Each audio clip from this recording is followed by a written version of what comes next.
Then, nearly 500 years after frying her, they canonized her as a saint. Nothing says we made a mistake like elevating someone from witch to holy icon. Joan of Arc wasn't just wanted. She was the nightmare of every medieval power structure. Young, female, stubborn, and inconveniently successful.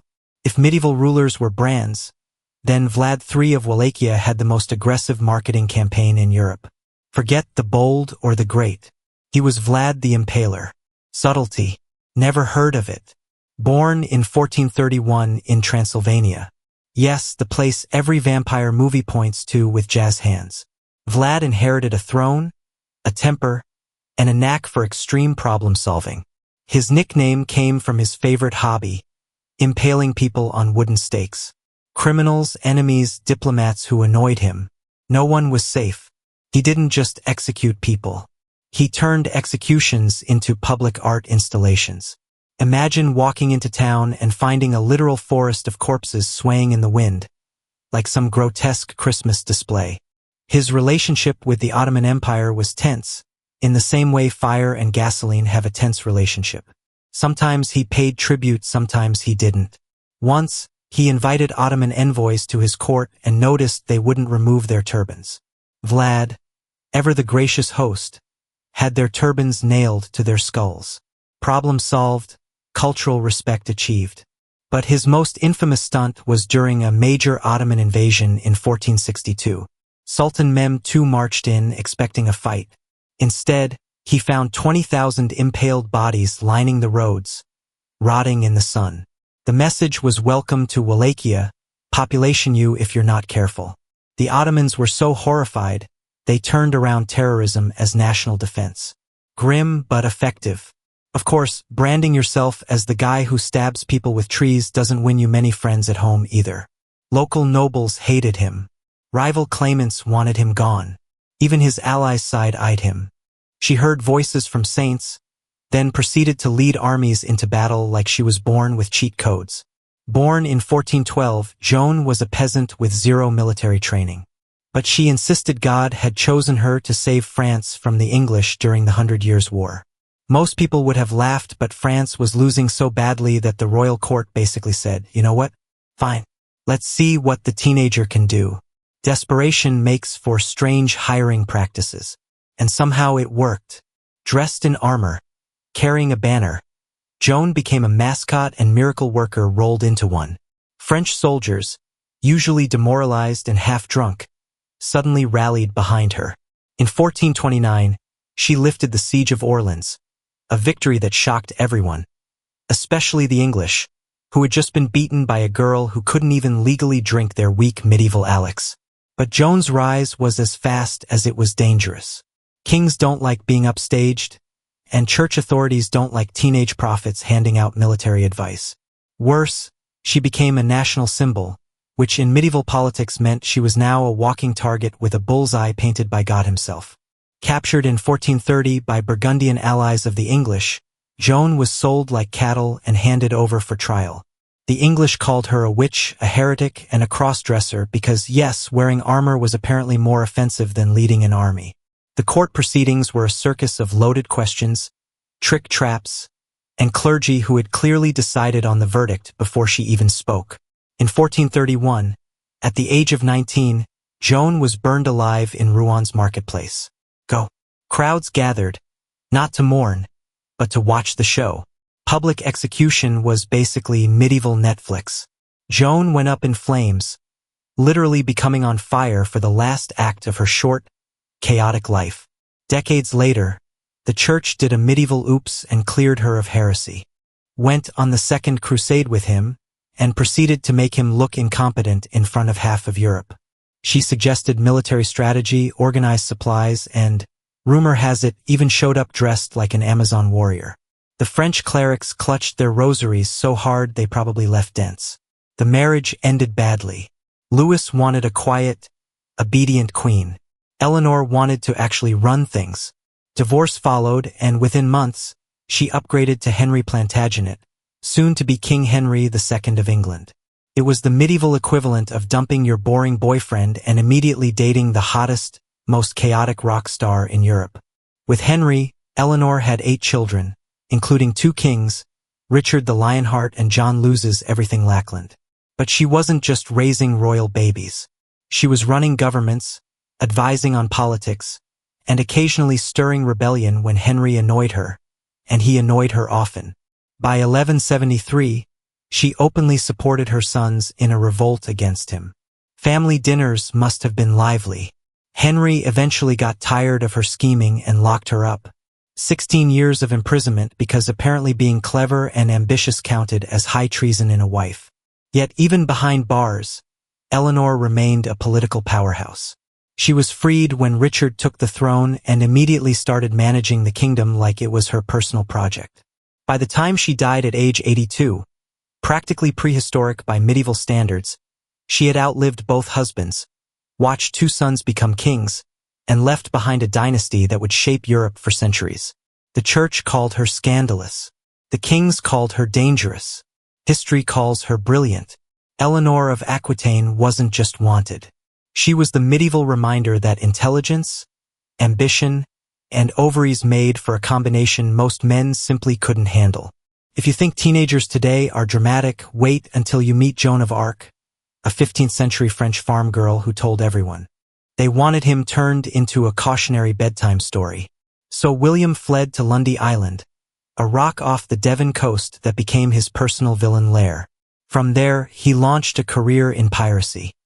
He raided ships, robbed merchants, and turned the Bristol Channel into his own medieval toll booth. Except instead of handing you a receipt, he stole your cargo and sometimes your crew.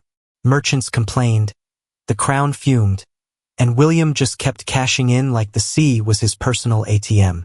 For nearly 2 decades, he made himself a royal nuisance. Think about that.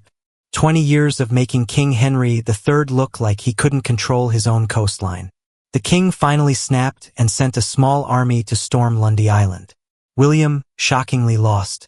Turns out, ragtag pirate crew doesn't beat angry king with soldiers. His execution in 1242 was medieval performance art. First, he was dragged through London streets to remind everyone what happened to people who annoyed the crown. Then, hanged, drawn and quartered, the full deluxe package, his body parts were distributed across the kingdom like grim party favors. The message was, don't rebel, don't pirate, and definitely don't try to stab the king. William de Morisco may not have inspired ballads, but he didn't need to. He was living proof that being most wanted in the Middle Ages wasn't about justice or morality. It was about how spectacularly you managed to irritate a king. And in that department, William was world-class. If you were making a list of people medieval kings wished would just stay quiet and embroider, Eleanor of Aquitaine would be at the top.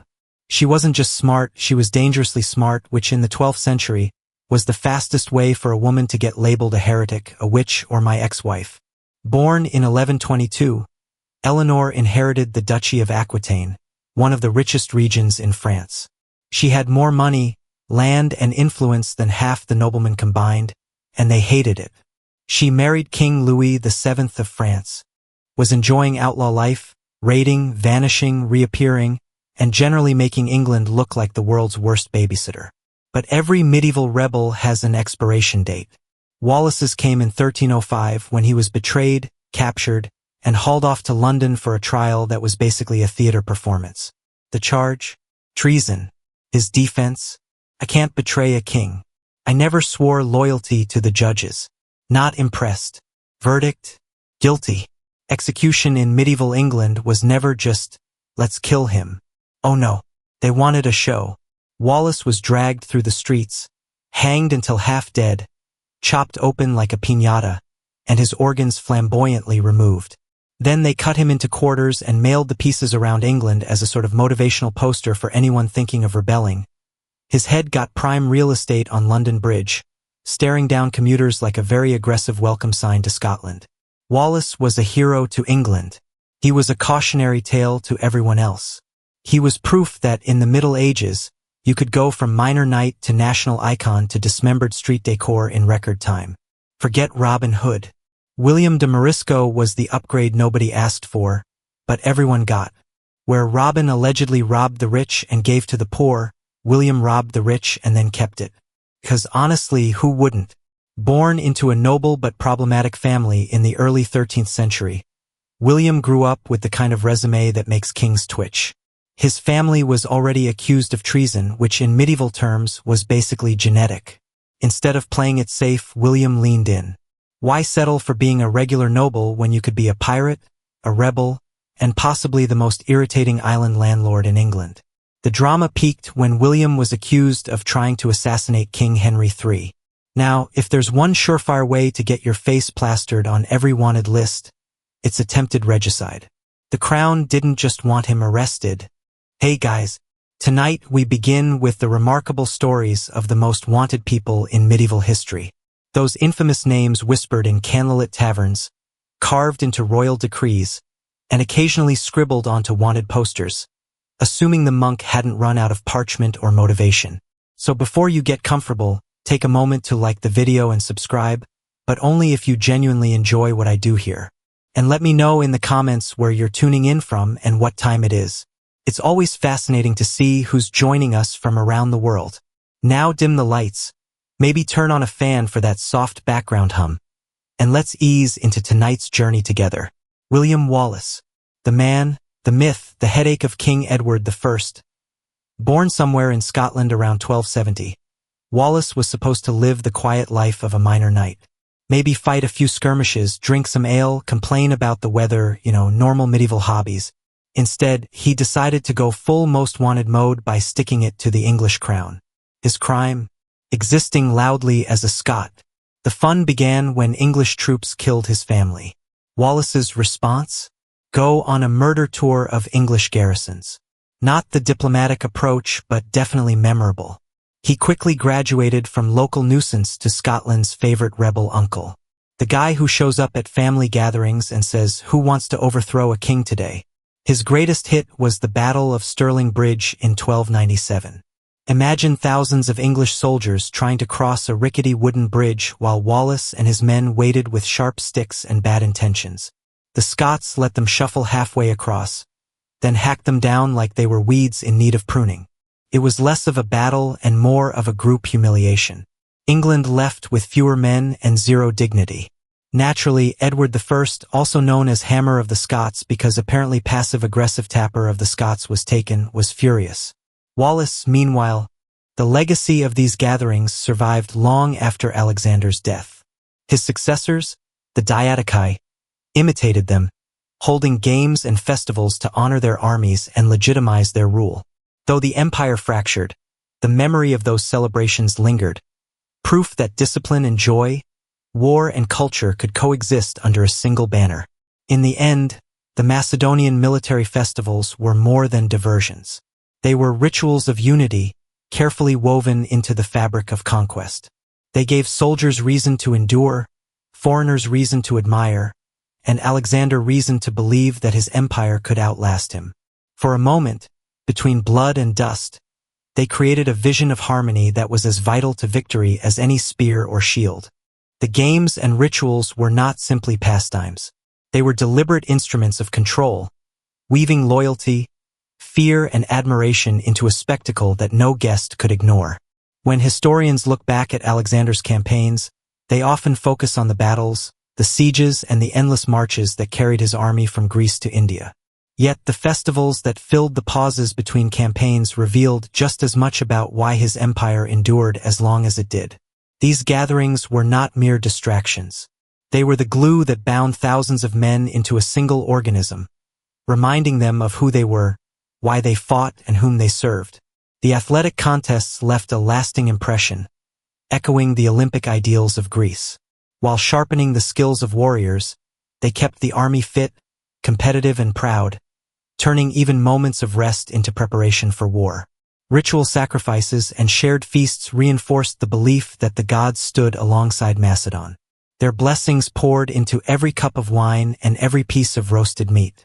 Theater and music gave the soldiers a cultural lifeline, linking them back to their homeland. Even as they marched deeper into unfamiliar lands, the propaganda value of these festivals also endured. By showcasing discipline and unity to foreign eyes, Alexander turned entertainment into diplomacy, making conquered peoples respect, if not love, the empire they now belonged to. These spectacles carried a message more persuasive than any sword. Macedon was not only powerful in battle, but unshakable in spirit. Most importantly, the festivals reinforced the charisma of Alexander himself.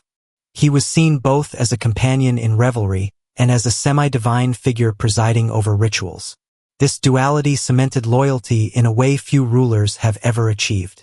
His men could boast that they had feasted, raced, and sacrificed beside their king, while also believing they served someone chosen by the gods. Imagine a Persian noble or an Egyptian priest watching the mass Macedonian phalanx perform mock maneuvers before an audience roaring with pride, or seeing companion cavalry charge across a dusty field in perfect formation. Lances gleaming like the rays of Helios. These spectacles announced with unmistakable clarity, "This army does not rest, does not weaken, and will never be overtaken." To subjects and allies, it was both awe-inspiring and intimidating, a reminder that Alexander's rule was backed by discipline as well as divinity. The religious rituals carried equal weight. Sacrifices offered in the name of both Greek gods and local deities demonstrated Alexander's flexibility, portraying him as a ruler who could bridge worlds.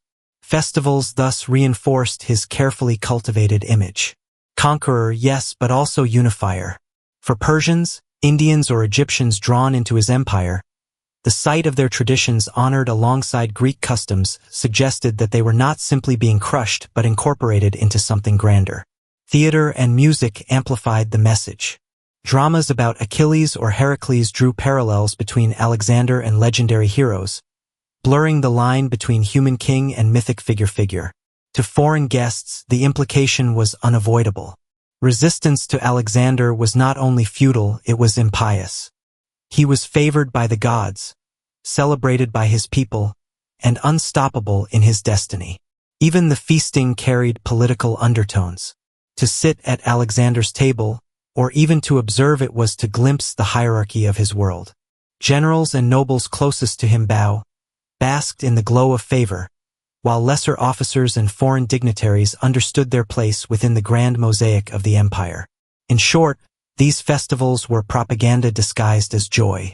They reassured Macedonians, impressed foreigners, and projected a narrative of unity under Alexander's rule. Sacrifices to Zeus, Heracles, or even to himself as a demigod linked his leadership to divine approval. Priests invoked his name alongside the gods, and theatrical performances celebrated his victories as though they belonged to myth. The dual image was powerful. Alexander as both companion and chosen leader of destiny. The festivals also served as moments of reward. Soldiers were given gifts, promotions, or public praise in front of their peers. Nothing bound a man tighter to his king than recognition in the eyes of the army. A simple crown of olive or a golden cup awarded by Alexander carried more weight than a fortune, for it signified that the king himself had witnessed and honored a man's deeds. In this way, loyalty was constantly reinforced. The soldiers saw Alexander as one of them and yet above them, a man who shared their hardships while embodying their highest aspirations. The festivals were not only celebrations but acts of political genius, welding thousands of individuals into a single loyal body centered around their king. For Macedonian soldiers, loyalty was not abstract. It was lived in laughter beside the fire, in games under the sun, and in the presence of a leader who seemed destined to rule the world. The festivals were not staged for Macedonian eyes alone. Conquered peoples, allied rulers, and envoys from distant lands were often invited to witness the celebrations, turning them into powerful displays of propaganda. For Alexander, the games were as much about sending a message as they were about entertaining his troops. Each race, sacrifice, and feast was carefully curated theater, designed to prove that Macedon's power was not only military but cultural, spiritual, and inevitable. Mock battles sometimes capped these displays, with two companies of soldiers squaring off in simulated combat. Dust rose, spears clashed, and shouts rang out as though a real enemy had appeared. The audience cheered with the same fervor they might show in actual battle, turning drills into theater. For the men in formation, it was both practice and pride, a chance to prove themselves before their king and comrades. In these martial displays, Alexander's army celebrated not by laying down arms but by wielding them. The festivals reminded every soldier that their glory was not only in conquest but in the relentless skill, unity, and discipline that made Macedon unstoppable. At the center of every Macedonian festival stood Alexander himself. The games, feasts, sacrifices, and performances were not simply diversions for weary soldiers. They were carefully orchestrated rituals designed to draw the army closer to its king. Alexander understood better than most rulers that loyalty was not maintained by fear alone. It had to be nurtured through shared experiences, visible presence, and gestures that reminded his men. They were part of his story, not merely pawns in it. During festivals, Alexander often appeared not as the distant monarch enthroned above his people, but as a comrade among them. He competed in contests, sometimes racing or throwing the spear, demonstrating that he, too, was subject to the same tests of strength and courage. When he feasted, he drank from the same wine as his men, laughed at the same songs, and raised toasts in memory of fallen comrades. These acts blurred the line between king and soldier, creating the impression of shared brotherhood. For warriors who had marched thousands of miles under his banner, such intimacy was priceless. At the same time, the festivals elevated Alexander beyond ordinary mortals. While feasts and theater fed the spirit, martial displays fed the pride of an army that lived for war. At Alexander's military festival, soldiers were not content with foot races and wrestling alone. They demonstrated the very skills that made Macedon feared across the world. Mock battles, cavalry drills, and weapon contests that blurred the line between training and spectacle. These were not only thrilling to watch, but essential reminders of the discipline that kept the empire together. Phalanx demonstrations were crowd favorites. Soldiers marched in tight formation, shields interlocked and spears leveled like a living wall of iron. To the casual onlooker, it was a show of power. To the veterans, it was rehearsal for survival. Even in celebration, precision was demanded. Any faltering line brought jeers from the crowd and harsh rebukes from officers. The spectacle reinforced a sobering truth. The games might be festive, but war was never far away. Cavalry displays were equally dramatic. Companion horsemen, Alexander's elite riders, thundered across open fields in dazzling maneuvers, wheeling and charging in perfect unison. Horses draped in bronze fittings gleamed in the sun, while lances lowered in mock charges stirred both admiration and intimidation. For Persians and other conquerors, peoples invited to watch, these displays were a reminder that Alexander's army was not only powerful in battle but endlessly prepared for the next weapon. Contests added a competitive edge. Archers tested their aim at distant targets while javeliners hurled spears for distance and accuracy. Swordsmen performed choreographed duels, clashing blades in controlled yet electrifying displays of speed and ferocity. Victors earned roars of approval, but even the losers were celebrated for their bravery. To compete was to honor the army, and each contest reminded the men that their skills, honed through endless campaigns, were the bedrock of Macedonian supremacy. All soldiers partook of the same offering, a sign that they shared equally in the gods' favor. Kings and commoners alike ate from the same beasts. Though Alexander and his generals sat at central tables, visible reminders of hierarchy within unity, the ritual made clear that while all were bound together, order still prevailed. Wine flowed in staggering quantities. Amphorae were cracked open, cups passed hand to hand, and toasts rang out in honor of the gods, the king, and fallen comrades. Drinking contests were common, sometimes spiraling into wild displays of bred bravado. Macedonians, notorious for their hard drinking, turned these moments into tests of endurance no less competitive than the athletic games. To outdrink a rival was to claim a small victory in honor and pride, though more than a few ended the night sprawled in the dust, defeated by Dionysus rather than Persians. Feasts were also occasions for storytelling. Veterans recounted battles, exaggerating feats of courage while comrades jeered or cheered. Musicians played flutes and lyres while dancers performed, weaving entertainment into the merriment. These shared experiences created memories as powerful as any oath of loyalty. When men laughed, drank, and sang together, they forged bonds that would carry them into the next campaign with renewed spirit. Alexander himself often presided over these gatherings. Visible and approachable, he raised cups alongside his soldiers, reminding them that he was not only their king but their comrade in arms. These moments of shared humanity strengthened his charisma and deepened loyalty. Soldiers could say they had eaten and drunk with the conqueror of Asia, an intimacy no amount of coin could buy. Thus, the feasts of the Macedonian festivals were mere excess.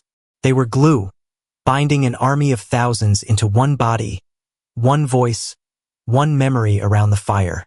With meat in hand and wine on their lips, Alexander's soldiers found the spirit that made them unstoppable. Music was ever present. Flutes, lyres, and drums accompanied performances, filling the air with rhythms that could stir pride or soothe weariness.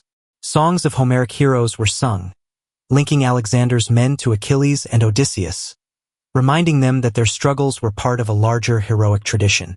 Dancers sometimes joined, their movements symbolic of victory, sacrifice, or even comic relief. These cultural events also reinforced loyalty to Alexander. He often sponsored the performances personally, inviting poets and actors to join the campaign by providing theater and music. Alexander gave his men not just pay or plunder, but culture, the very thing that distinguished Greeks from barbarians in their own eyes. The soldiers were reminded that wherever they marched, they carried Greece with them.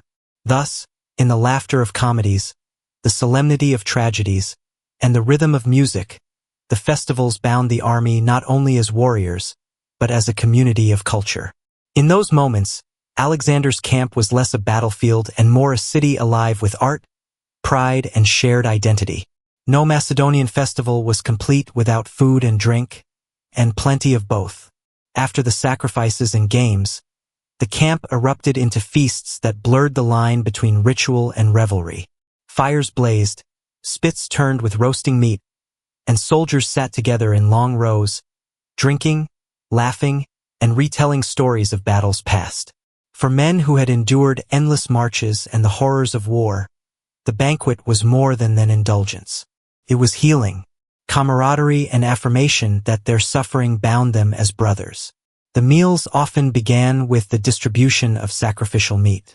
This was no ordinary dinner, but a sacred act. Actors or musicians reenacted episodes from Homer or sang hymns that glorified both the gods and Alexander's victories. In this way, ritual art and sport blended seamlessly into a cultural celebration that felt both Greek and uniquely Macedonian. Through sacrifice and ritual, the festivals reminded Alexander's soldiers of their identity. They were not mercenaries fighting for pay. They were warriors of a sacred mission chosen by the gods and led by a king who honored them with blood, fire, and feast. Beyond the races and sacrifices, Alexander's military festivals also echoed the cultural heartbeat of Greece. Theater, even far from home, amid the dust of Asia or the deserts of Persia, soldiers found themselves gathered in makeshift amphitheaters, where drama, music, and poetry wove together celebration and identity. These performances reminded the troops that they were not just conquerors, they were heirs to Greek civilization itself. Temporary stages were erected from wood and cloth, often in the shadow of captured cities or in cleared spaces within the camp. Actors donned masks and costumes, some improvised, some carried along with the army's baggage. The repertoire ranged from tragedies of Aeschylus and Euripides to comedies of Aristophanes, works that soldiers had grown up hearing in their youth. Watching them performed in distant lands was a powerful reminder of continuity. The same words that had echoed in Athens and Macedon now resounded on the banks of the Industry Theater, served more than entertainment, carried moral weight. Tragedies spoke of hubris, fate, and the will of the gods, themes that resonated with men marching under Alexander, who himself seemed larger than life. Comedies, meanwhile, offered relief, lampooning authority and poking fun at daily hardships. Laughter in camp was as essential as discipline, and the performances gave soldiers a chance to forget, if only for an evening, the brutal realities of war. Because they were not just fighters but athletes of war. No Macedonian festival began without the gods. For Alexander and his men, victory in battle and triumph in games both required divine approval. Before the races and contests commenced, priests and officials prepared altars in the center of the camp, draped in garlands and adorned with sacred fire. Soldiers gathered in ranks, their armor gleaming in the sun while silence fell over the crowd. The festival was not only entertainment, it was a sacred act. Sacrifices set the tone. Bulls, goats, or rams were brought forward, their horns gilded or their hides sprinkled with barley. A priest raised his hands to the heavens, calling on Zeus, Heracles, and other gods favored by the Macedonians. The animals were then slaughtered in solemn ceremony, their blood spilled onto the earth as an offering. Smoke from burning fat and incense curled upward, carrying prayers for protection and victory in campaigns to come.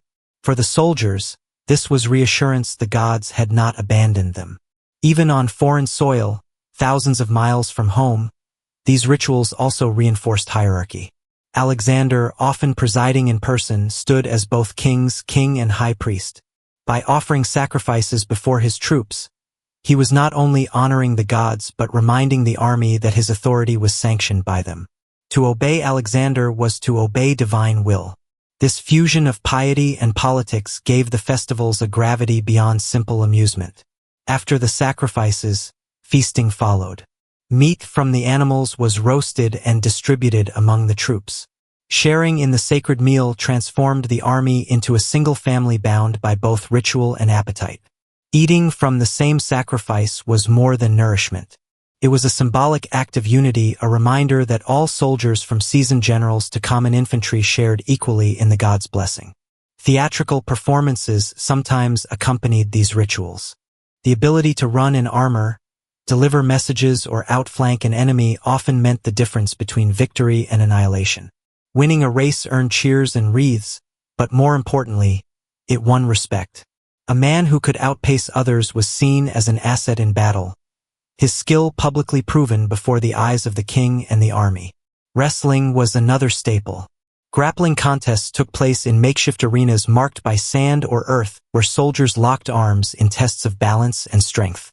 Wrestling taught discipline, endurance, and quick thinking, qualities essential in phalanx formations where one soldier's faltering grip could topple the line. Victors were celebrated for both their skill and their toughness. For to wrestle in front of peers was to prove resilience not just physically, but mentally. Javelin throwing and archery carried obvious military value.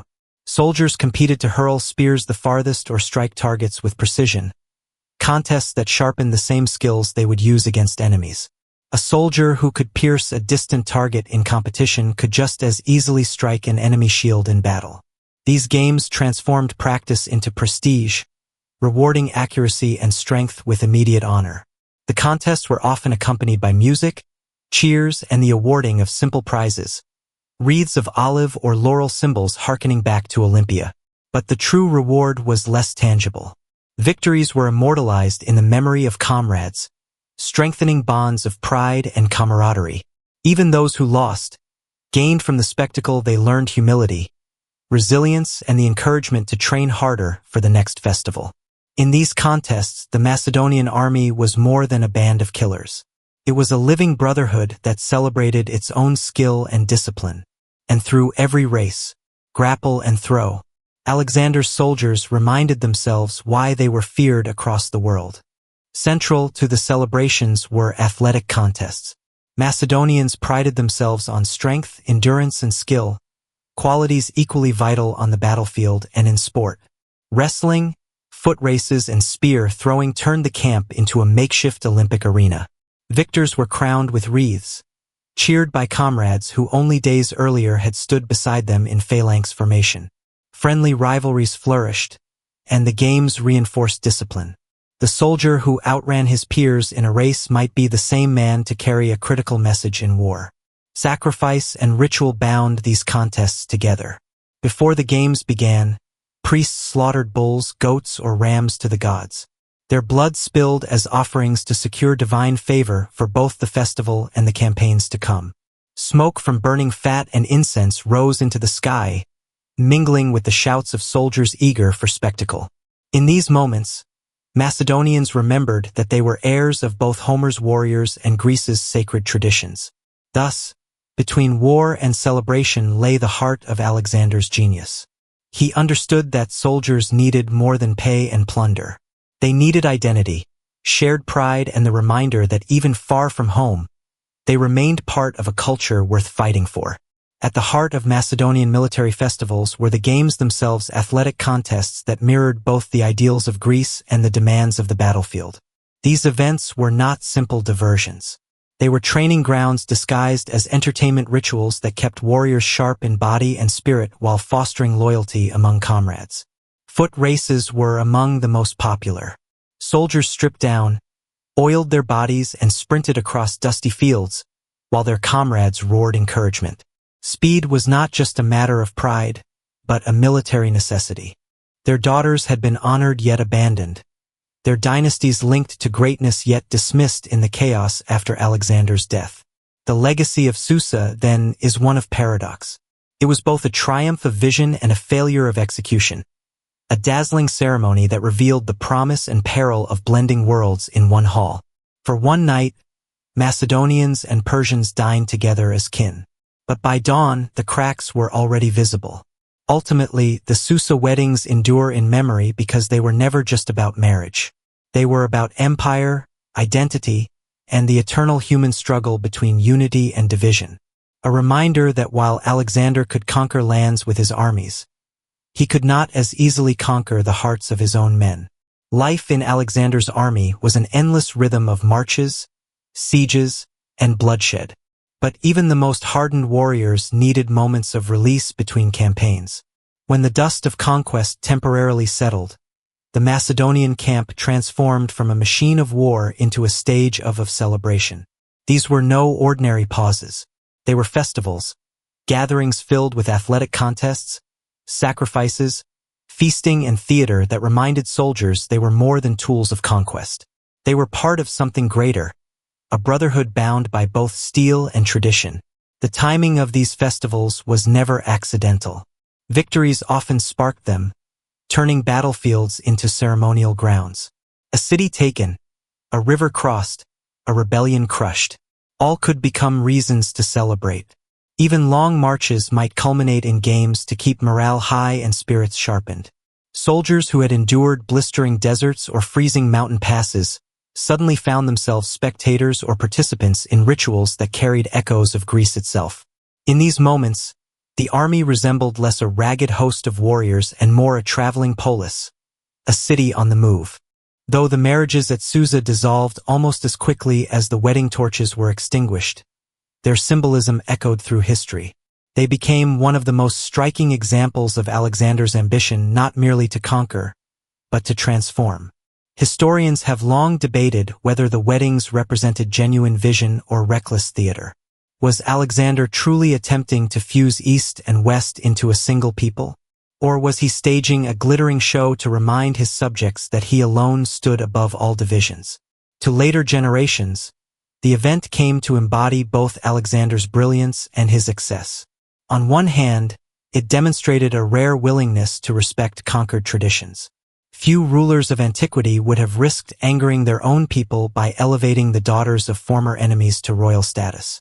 On the other hand, the Susa weddings revealed the limits of forced integration. Macedonian resentment and Persian disillusionment showed that cultural fusion cannot simply be commanded, no matter how golden the banquet halls. In the centuries that followed, the marriages were remembered as a failed experiment, but also as a glimpse of possibilities ahead of their time. Later, empires from Rome to Byzantium would grapple with the same question Alexander posed. How do you govern vast, diverse populations without collapsing under the weight of division? His attempt to bind cultures together through kinship may have faltered, but the idea itself would outlive him. Culturally, the weddings left faint but telling traces. Art from the Hellenistic world shows Persian influences in clothing, ornament, and ceremony. Greek writers continued to reflect on Alexander's Persian turn, alternately praising and condemning it. For Persians, the memory was bittersweet. For them, the marriages had been more than pageantry. They were a path to influence security and survival in a conquered empire. Some had borne children who were now left with uncertain futures, caught between two worlds that no longer wanted to merge. The bitterness of this betrayal highlighted the fragile foundations of Alexander's policy. Forced loyalty could not outlast the man who demanded it. The Susa weddings also fueled tension in the wars of succession. The generals who once dined together as brothers-in-law turned on one another in bloody conflicts known as the Wars of the Diadochi. Any dream of unity dissolved into rival kingdoms, each ruled by men who had once been tied to Persian dynasties, but were now too busy carving up Alexander's empire to honor those bonds. Instead of fostering cohesion, the marriages became little more than footnotes in the broader disintegration of his vision. And yet traces of Alexander's idea lingered. Some children of these unions survived and played roles in local politics. In certain regions, the blending of Macedonian and Persian elites did leave cultural marks in art, in fashion, in customs adopted by later dynasties. But the sweeping harmony Alexander had imagined never materialized. The resentment among Macedonians and the abandonment of Persian brides proved that cultural fusion could not be forced with golden rings and wedding vows. In hindsight, the aftermath of Susa revealed both Alexander's genius and his hubris. He saw further than most rulers of his age, envisioning a world where enemies became kin. But he overestimated the willingness of men to embrace change and underestimated how quickly his death would unravel everything. The Susa marriages ended not as a lasting legacy of unity, but as a symbol of how fragile even the grandest dreams can be when tied too tightly to one man's will. Alexander imagined this new hybrid aristocracy would erase old resentments and give his empire a unified ruling class. The banquet, the ceremonies, the gold and silk all were part of this grand narrative of unity. But lofty ideals often collide with human realities. While Persians welcomed the gesture, Macedonians resisted. To them, Alexander's dream was less about fusion and more about erasure.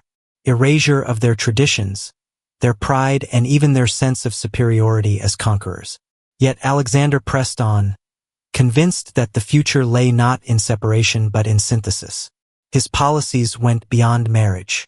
He encouraged his men to learn Persian customs, promoted Persians into military and administrative roles, and even trained young Persians in Macedonian fighting styles to blend armies as well as families. These moves alarmed many of his old guard, but they thrilled those Persians who saw in Alexander not a destroyer, but a rebuilder. Thus, the mass marriages at Susa were the crown jewel of Alexander's dream. Not just a wedding feast, but the first step toward a new kind of empire. Whether his soldiers liked it or not, Alexander was determined to bind East and West together, even if it meant tying knots with golden chains. For all the splendor of Susa, the mass marriages did not age well. In the immediate years, they bound Macedonian officers to Persian noble houses. But the glue was weak, held together more by Alexander's authority than by genuine affection. When Alexander died suddenly in Babylon in 323 BCE, his vision of fusion collapsed almost overnight. Without his presence to enforce the unions, many Macedonian generals quickly abandoned their Persian brides, returning to their earlier marriages or seeking new alliances, more convenient for the political chaos that followed. The abandonment was brutal for the Persian women. If Alexander could command them to marry, what else might he demand in the future? This discontent did not erupt into open rebellion. Not yet, but it simmered. The same soldiers who raised golden cups at the banquet clenched their jaws behind forced smiles. They had endured endless marches, battles and losses for Alexander. Now they wondered whether his dream of a blended empire came at the expense of their own identity.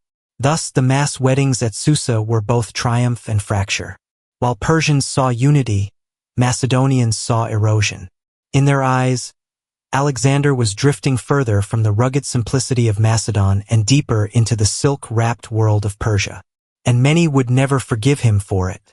The mass marriages at Susa were not an isolated stunt.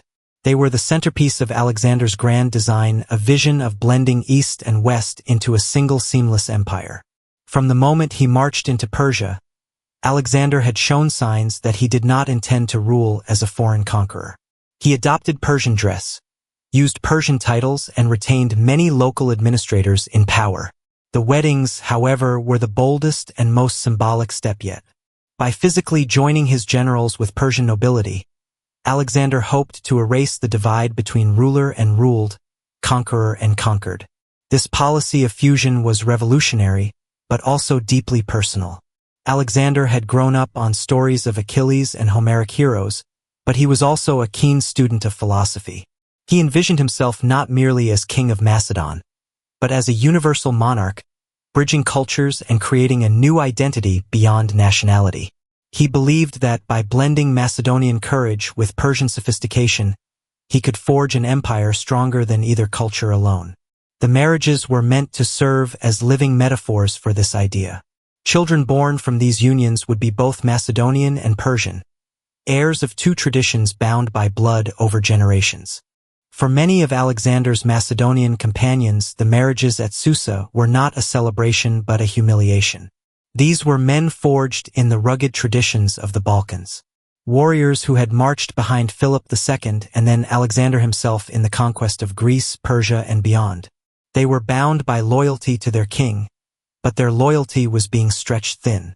To marry Persian women, and not by choice but by command, was to them a betrayal of the values they had grown up with. Macedonian marriage was traditionally a matter of personal decision or clan alliance, not royal decree. To be forced into matrimony felt unnatural, even degrading. Worse still, many of these officers already had wives back home. Were they now expected to abandon them? Or would they be compelled to maintain two households torn between Macedonian tradition and Persian expectation? Alexander, blinded by his vision of fusion, seemed unconcerned with such practical and emotional realities. The resentment went deeper than personal grievances. To many Macedonians, the marriages symbolized their king's troubling transformation. They had once followed Alexander with pride as he outmaneuvered Persian armies and toppled their great king.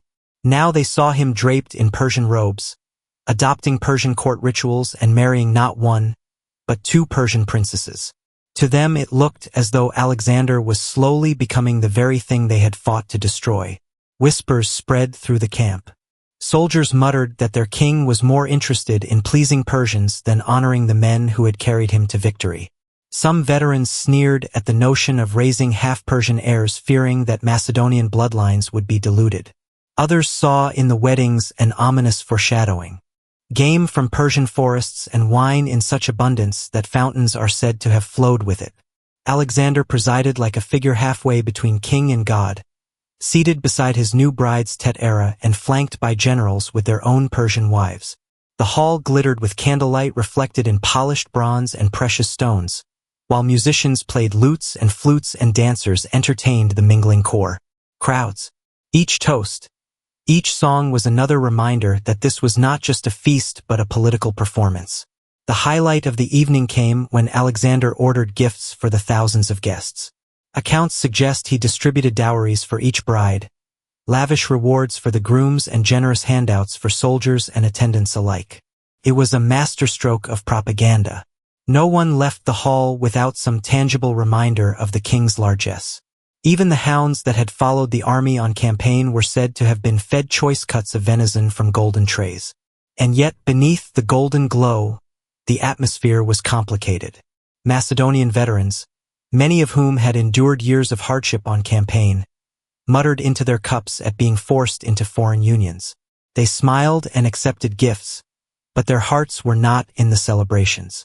Meanwhile, Persian nobles took pride in the recognition, seeing their daughters honored in a ceremony that placed them at the heart of the empire's future. The banquet of Susa, then, was not merely a feast, but a theater of empire. Every gesture, from the pouring of wine to the distribution of gifts, was calculated to symbolize harmony. Alexander wanted his men and his new Persian in-laws alike to believe they were all bound together now by blood and loyalty. For a single night, under the blazing lights of Susa, the dream of fusion seemed real. A vast empire united at one table. Brides were dressed in shimmering silk gowns embroidered with gold thread, their hair adorned with jewels and elaborate veils. They were escorted into the palace in solemn procession, accompanied by music, incense, and the watchful eyes of both Macedonian and Persian dignitaries.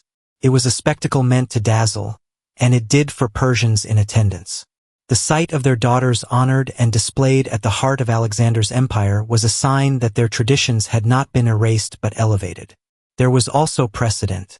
Persian kings had long used marriage as a political weapon, binding allies and rivals alike with carefully chosen unions.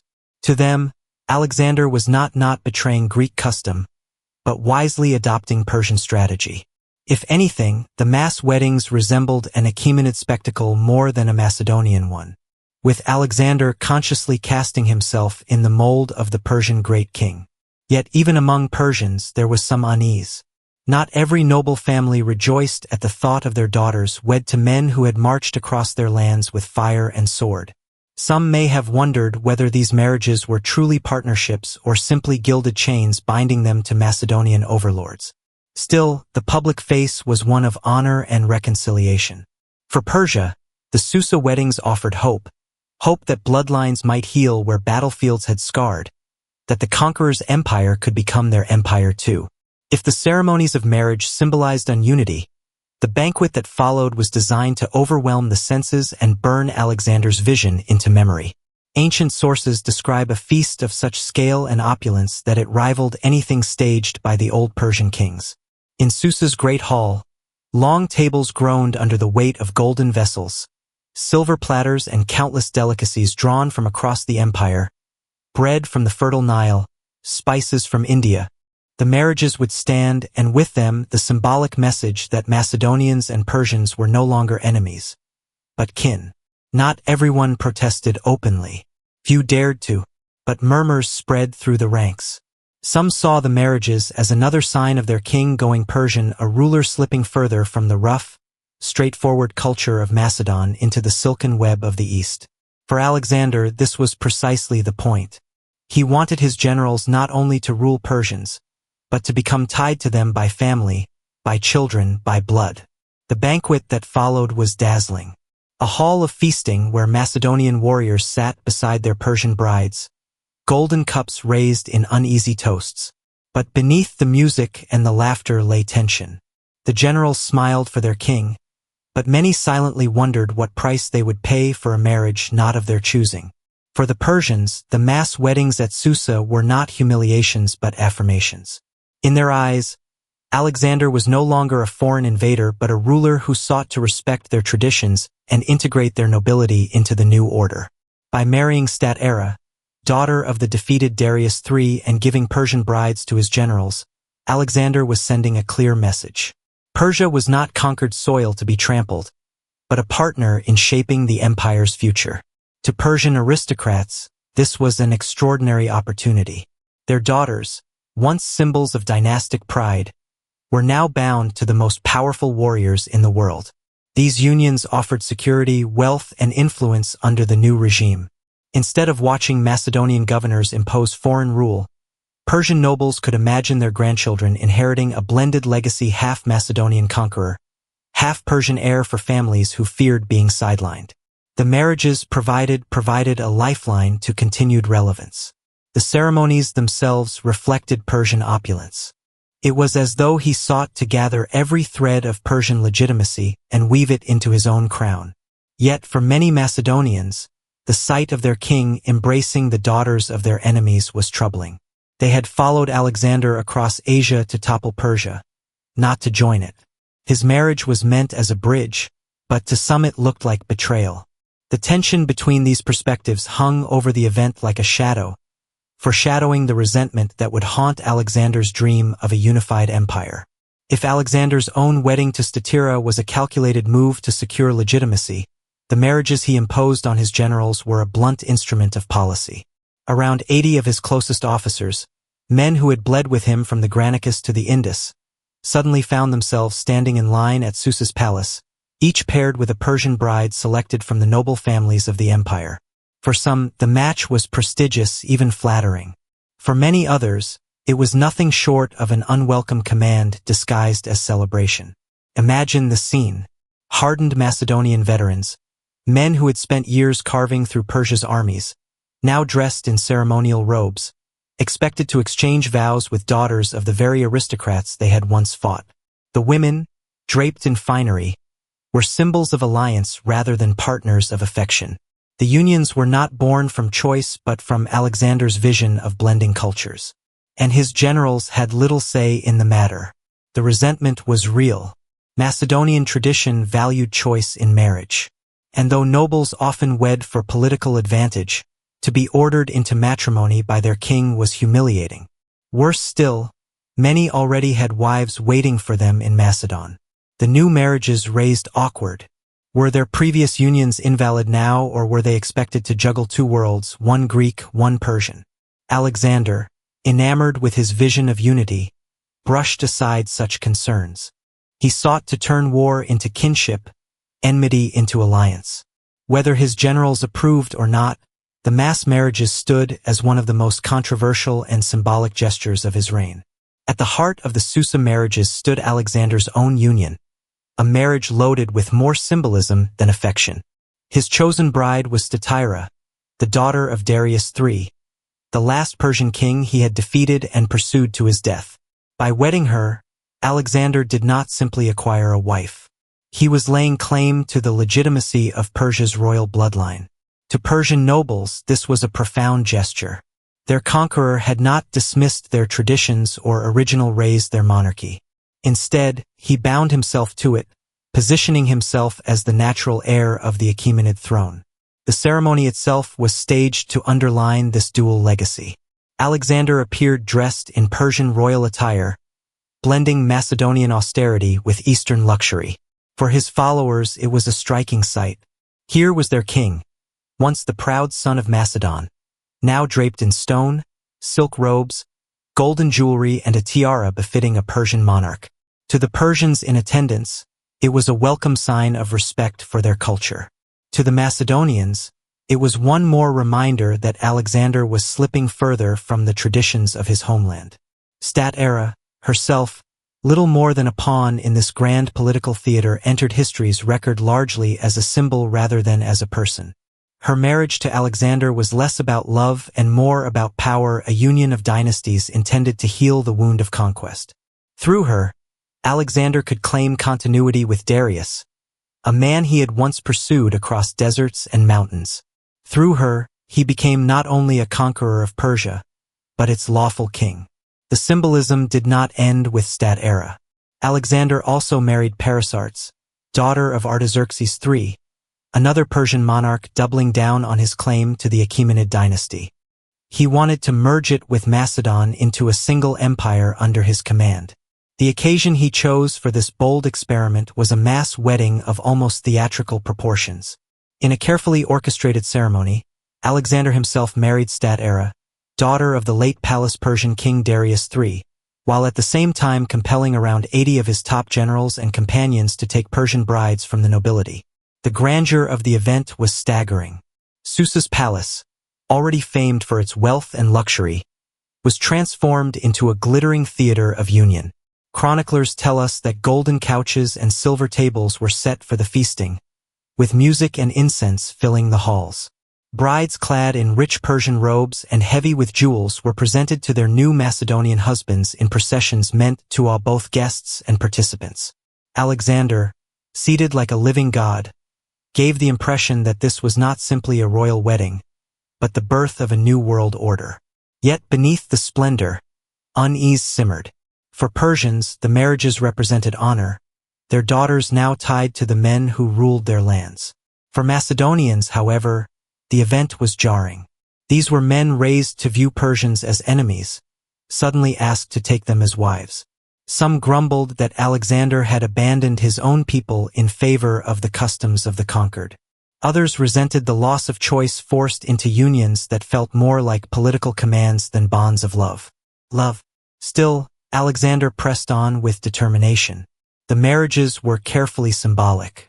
Macedonian power joined with Persian bloodlines, a physical metaphor for the empire he envisioned. And by taking a princess of Darius as his bride, Alexander was sending an unmistakable message. He was no mere conqueror, but the legitimate heir to the Persian throne. Thus, in the heart of soldiers' Susa, amid silk banners and solemn vows, Alexander attempted something greater than conquest. Over time, hunting retained its prestige but lost some of its terror. The cultural imprint, however, never faded. Royal hunts had established a language of power. The stag as a symbol of nobility, the boar as a test of courage, the falcon as a metaphor for authority. These images lived on in coats of arms, in heraldry, and in the rituals of aristocracy. Even today, echoes remain. Fox hunting in England or stag hunting traditions in Central Europe carry with them the shadows of medieval spectacle. Perhaps most telling is how the idea of the king as hunter seeped into literature and imagination. Imagination. Medieval poets often described rulers as hunters of justice or hunters of souls, while ballads celebrated outlaw heroes who defied the forest laws. The tension between ruler and poacher, privilege and hunger, became part of the cultural fabric. One might even argue that Robin Hood owes his lasting fame not to rebellion in general, but specifically to rebellion against the hunt. By the dawn of the Renaissance, the hunt had shifted from a ruthless tool of dominance to a more ceremonial pastime, still exclusive, still grand, but less about survival and more about display. Yet the echoes of its power persisted for centuries. The sight of a mounted king chasing a stag across the land spoke louder than words. This is my forest, my quarry, my kingdom. And so the royal hunts of the Middle Ages left behind more than venison bones and mounted antlers.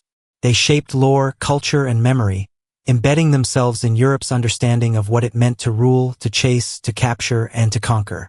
In the spring of 324 BCE, the Persian city of Susa transformed into the stage for one of the most audacious displays of power and cultural fusion in antiquity. Alexander the Great, conqueror of half the known world, did not simply want to rule Persia. Clergymen sometimes accompanied hunts, blessing the party or offering prayers before departure. The stag in particular carried Christian overtones, often associated with Christ or the soul's pursuit of salvation. Thus, when a king brought down a stag, it could be spun as both a triumph of monarchy and a faint echo of divine order. In this way, hunting blurred the line between ritual, politics, and faith. For the wider population, who might only glimpse the hunt from afar, the spectacle was unmistakable. Banners waving, horns echoing, hounds surging like a tide. It reminded peasants that they lived under a ruler both mighty and ordained. Even the sound of horns rolling over the fields was a kind of royal proclamation. The king is present. The king is strong. The king commands. In truth, these hunts were by lead less about venison and more about theater. They reinforced hierarchy, cloaked violence in ritual, and bound kingship to the eternal rhythm of pursuit and conquest. By the late Middle Ages, the royal hunt had become so deeply entwined with rulership that it seemed impossible to imagine a king without hounds, hawks, or forests reserved for his use. And yet the institution began to change as Europe transformed. Expanding towns ate into hunting preserves. The rise of standing armies shifted attention toward war rather than ritual hunts. And changing attitudes about land use slowly eroded the harsh grip of forest law. What was once a fierce monopoly softened into something closer to tradition. Still, the legacy of the hunt endured. Kings continued to hunt, of course. Henry VIII of England famously pursued stags with almost excessive devotion. And French monarchs staged hunts as elaborate as any coronation. But the brutality of punishments for poaching gradually lessened, and forests that had once been forbidden to peasants became shared spaces. Forest officials, known as verdeers, foresters, or gamekeepers, enforced these laws with grim dedication. They became symbols of oppression in local law, despised as much as the lords they served. Yet they were essential, for without their vigilance, the king's exclusive hunting rights would collapse. Thus the forest was not just a place of beauty or danger, it was a battleground of class. For the powerful, it was a theater of authority. For the powerless, it was a cage lined not with iron bars, but with antlers, tusks, and the sharp edge of royal decree. To call the medieval hunt a sport is to undersell its pageantry. Every outing was a performance designed to project the ruler's majesty. Horses gleamed with polished tack. Huntsmen wore livery emblazoned with white royal colors. And the monarch himself often donned garments that balanced practicality with splendor. Even in the mud of the forest, kings knew they were on display. The hunt became a living metaphor for kingship. Just as the ruler pursued the stag through tangled woods, so too did he chase justice, order, and dominion across his lands. Or at least that was the image projected. Chroniclers leaned heavily on this symbolism, describing monarchs as tireless hunters whose mastery of beasts reflected their command over men. In illuminated manuscripts, kings are depicted not as weary riders, but as serene figures calmly directing chaos with a raised hand or a blast of the horn. Ceremony surrounded nearly every moment. Trumpets signaled the start. Drums or horns marked key phases of the chase, and rituals followed the kill. One common custom was the blowing of the mort, a haunting horn call played to honor the slain quarry. Far from being treated as mere carcasses, stags and boars were elevated into emblems of noble struggle. To kill them was not just to provide food, but to enact a symbolic victory over wildness itself. Religion was never far from these displays. The forest, with its tangled paths and hidden clearings, became a moving court, a place where fortunes rose and fell, not in debates or duels, but in the gallop of hooves and the flight of arrows. For peasants, the royal hunt was less a spectacle than a sentence. While kings and nobles thundered through the woods in pursuit of glory, the common folk were bound by an iron cage of laws designed to protect both the game and the prestige of the crown. These forest laws, first imposed with vigor by William the Conqueror in England, turned everyday survival into criminal activity. To step into a royal preserve with a bow, even if only to catch a rabbit for a hungry family, was an act of defiance. The penalties were deliberately severe. Poachers could be fined into ruin, maimed, or even executed. Some accounts speak of eyes being gouged out or hands severed for the crime of killing a deer. Harsh, yes, but it was intended as a reminder. The beasts of the forest belonged not to the people, but to the king. Even gathering fallen wood or letting pigs forage for acorns could be treated as violations, depending on how zealously forest officials enforced the rules. This created a constant tension. The peasantry lived cheek by jowl with game they were forbidden to touch, watching deer eat their crops or boars tear up their fields, yet unable to lift a hand without risking punishment. In many villages, resentment simmered like an untended fire. Still, defiance persisted.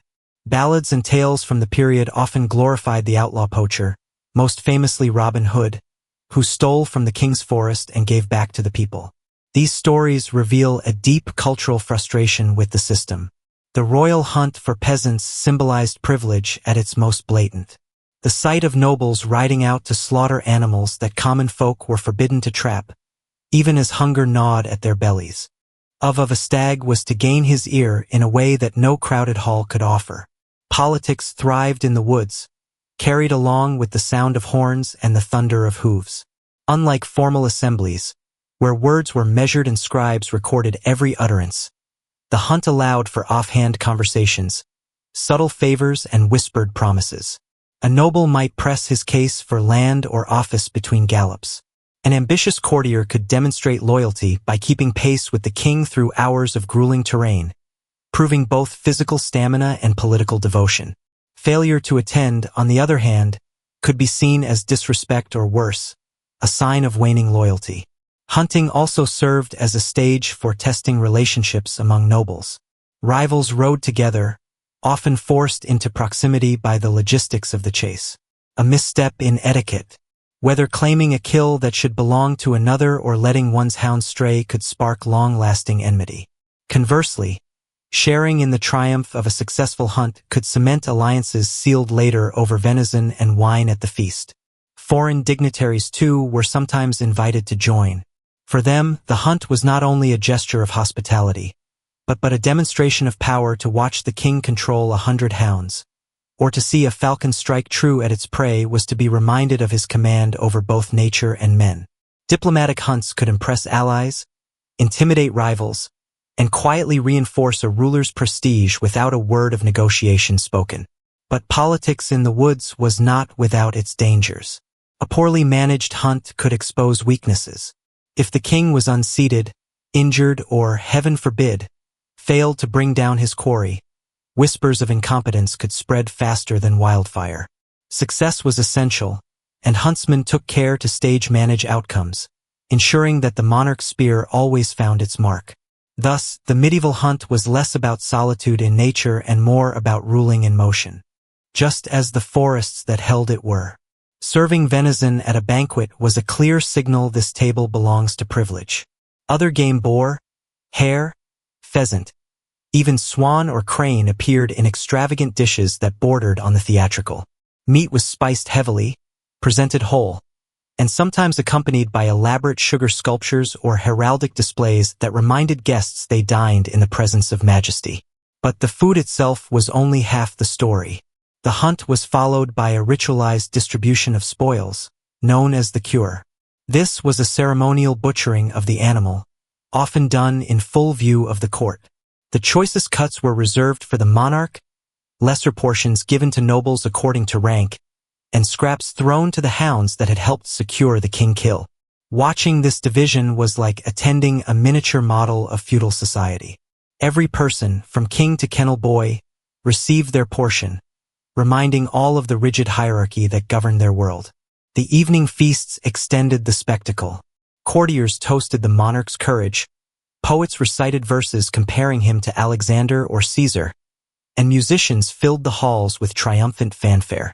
The successful hunt became not just a meal, but a political rally, reinforcing the king's might and generosity. To be invited to such a feast was itself a privilege. To be seated close to the monarch was a mark of favor that could make or break careers. Thus, the medieval hunt did not end in the forest, but at the high table. The slain animal, once a symbol of nature's strength, was transformed into nourishment, ritual, and propaganda. In every slice of venison, in every raised goblet, the message was that the king hunts, the king feasts, and the king rules. To a medieval monarch, the forest was more than a playground. It was a parliament without walls. Invitations to a royal hunt were coveted as fiercely as seats at a council table. To ride beside the king in pursuit earned your place among the powerful stags, too, held symbolic weight. Known as the king of the forest, the stag's strength and endurance made it a favorite quarry. Entire hunts could last from morning until dusk, with the animal leading its pursuers through rivers, over ridges, and across treacherous ground. When finally brought down, the stag was often honored with elaborate rituals, its antlers displayed like trophies of rulership.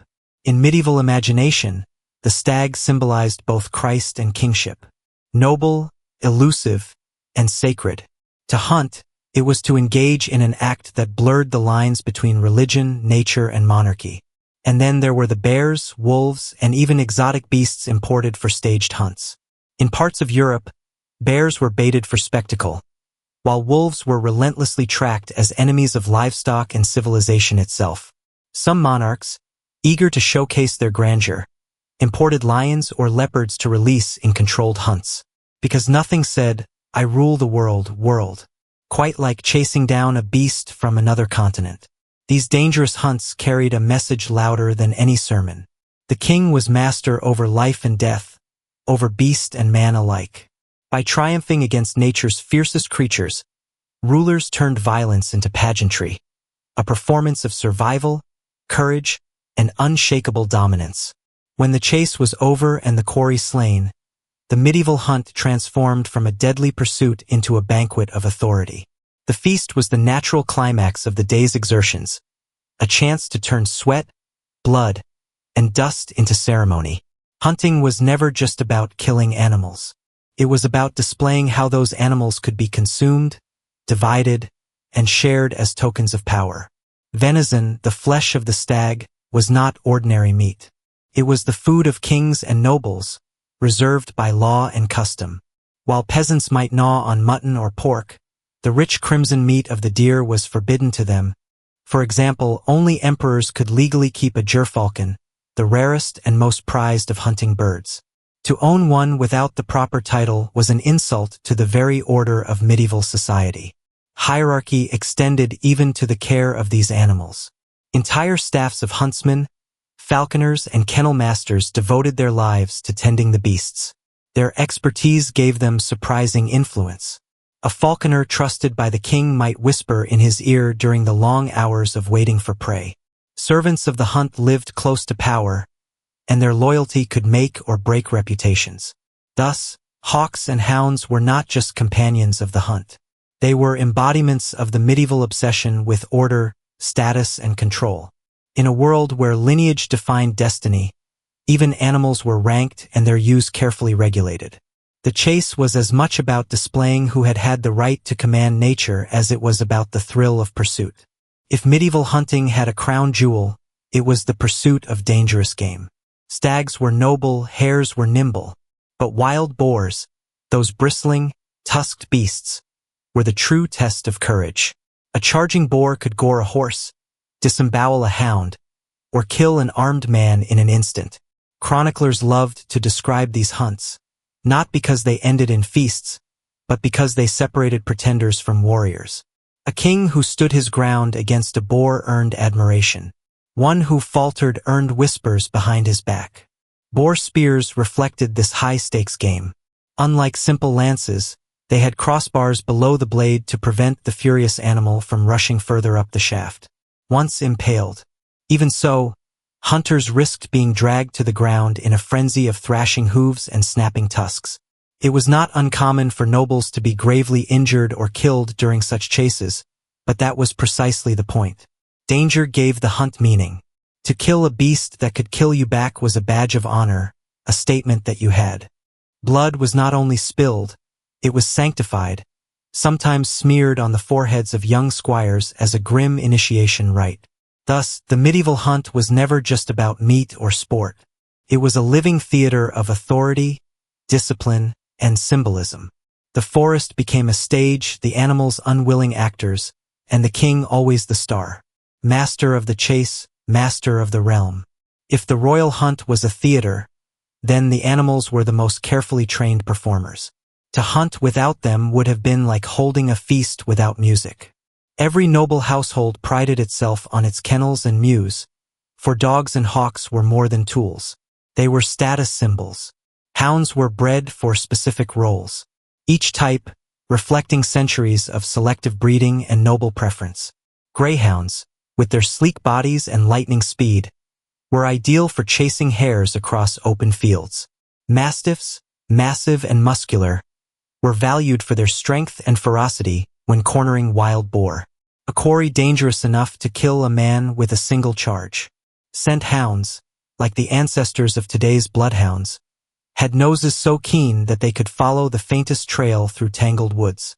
To command a pack of such beasts was to display wealth, patience, and mastery over nature itself. Then there were the birds. Falconry was an art form practiced with near religious devotion. A noble might spend years training a single hawk, teaching it to strike pheasants, partridges, or even rabbits with flawless precision. The sight of a falcon launched from the gloved hand of a king, soaring, circling, and finally swooping down upon its prey, was a visual metaphor for rule itself swift, decisive, and absolute. Not everyone, however, was permitted to wield these birds. A strict code determined which rank of noble could fly which species. Tireless pursuit, relentless control, and the right to decide who feasted and who starved. A royal hunt in the Middle Ages was no casual stroll with a bow. It was a carefully choreographed ritual, almost as formal as a coronation. The day began at dawn, with squires and servants bustling around in preparation. Horses were groomed, hounds were leashed but restless, and falcons perched hooded on the gloved arms of their keepers. Every detail, from the king's choice of mount to the banners fluttering in the morning mist, was designed to remind everyone watching that this was not simply a sport, but a declaration of hierarchy. When the horns finally sounded, the hunt moved like a traveling court. Pages carried spears, huntsmen led packs of baying dogs, and nobles vied for a place near the monarch, hoping to share in his glory. Each participant had the huntsman to track and flush out the prey, the master of hounds to unleash the chase, and the falconers to demonstrate their birds' uncanny precision in striking down smaller game. Even the spectators, ladies of the court perched on horseback or in carriages, played their part, oohing and applauding at each display of power and skill. The hunt itself could stretch for hours. A stag might lead the royal party through rivers, over ridges and into deep cover, pursued relentlessly by hounds. It was exhausting work, and not just for the animal. Horses stumbled, dogs fell behind, and courtiers struggled to keep pace. Only the most determined or most ambitious stayed close to the king. To drop back was to lose visibility and with it, political influence. To remain near was to prove loyalty and stamina, qualities valued in both hunting and governance. When the quarry was finally surrounded, a ritual kill often followed. The honor of striking the final blow usually belonged to the monarch or a noble of his choosing. Kneeling huntsmen would present the knife or spear, while heralds and musicians heightened the moment with sound. But also by the stretches of land he could reserve for his own pleasure. When a monarch declared a royal forest, it didn't always mean a dense woodland filled with deer. It could be meadows, marshes, or even villages that suddenly fell under the iron rule of forest law. To the ordinary peasant, this meant their backyard could transform overnight into a forbidden kingdom, one where even picking up fallen wood could be punished as if it were treason. For the rulers, however, these forests were playgrounds of power. Kings and nobles would parade through them with retinues of knights, squires, falconers, and packs of hounds bred for the chase. Hunting here was not just about filling the royal table with venison. Though the taste of stag was considered fitting only for the nobility, it was about spectacle, ritual, and control. When a monarch pursued a stag across the land, it symbolized his dominance over both nature and man. The deer itself often carried almost sacred status, referred to as the king's game, an animal too noble for common hands to slay. Meanwhile, peasants looked on with a mixture of fear and resentment. To them, the royal hunt was a reminder that the land they toiled upon was not truly theirs. If hunger drove a farmer to snare a rabbit in the royal preserve, he risked mutilation, imprisonment, or worse. Chroniclers tell us that under William the Conqueror, punishments for poaching in the New Forest were brutal enough to terrify generations. It was a system designed to keep commoners hungry and kings powerful. And yet there was no denying the grandeur. Picture the sound of horns echoing through the trees, the thunder of hooves, the furious barking of hounds. And finally, the triumphant moment when the stag, exhausted, was brought down for a medieval king. This was more than sport. It was a living metaphor for rulership. Kill a deer, lose a hand, set traps in the royal forest, face prison, repeat offender, execution.